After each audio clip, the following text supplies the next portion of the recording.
درود پاک کب کب کہاں کہاں اور کیسے کیسے کام آتا ہے۔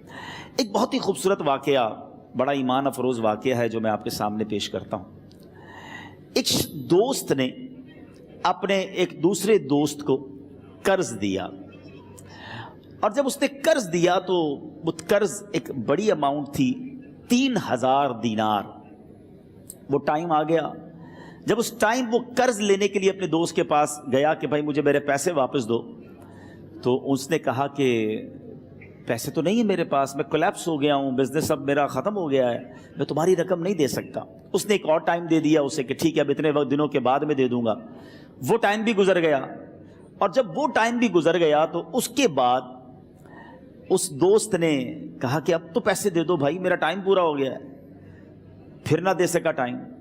آخر کار معاملہ جو ہے وہ کورٹ میں چلا گیا، قاضی کے پاس چلا گیا۔ اب قاضی نے جس کو پیسے دینے تھے اس کو بلایا اور کہا کہ بھائی آپ کو اس کے پیسے دینے ہیں؟ کہتا ہے ہاں پیسے تو دینے ہیں۔ تو کہا پھر دیتے کیوں نہیں ہو؟ کہا پیسے ہیں ہی نہیں، کاروبار ہی ختم ہو گیا ہے، قرضہ تو لیا تھا، اب میرے پاس بچا ہی کچھ نہیں ہے۔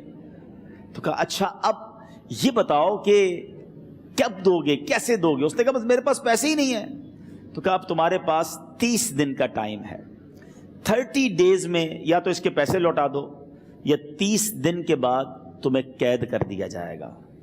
یہ شخص اب گھر آیا، پیسے تو تھے نہیں، مگر شاید علماء نے لکھا کتابوں میں، یہ واقعہ کئی بڑی بڑی کتابوں میں لکھا اور درود پاک کے فضائل کی بڑی بڑی کتابوں میں لکھا، اور اس شخص نے سوچا کہ اس نے ایک حدیث پاک پڑھی ہوئی تھی کہ جس میں یہ نبی پاک علیہ الصلوۃ والسلام نے فرمایا ہے، جس کا مضمون ہے کہ جو شخص پریشان ہو، مصیبت زدہ ہو، اسے چاہیے کہ مجھ پر کثرت سے درود پاک پڑھے، کیونکہ درود پڑھنا مصیبتوں اور پریشانیوں کو لے جاتا ہے۔ اب اس عاشق رسول نے سوچا اور تو کچھ ہے نہیں، اب میں درود پاک پڑھنا شروع کرتا ہوں۔ صبح سے لے کر شام تک وہ درود پاک پڑھنے لگ گیا۔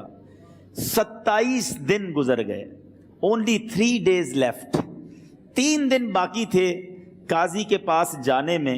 27 دن گزر گئے درود پڑھتے پڑھتے۔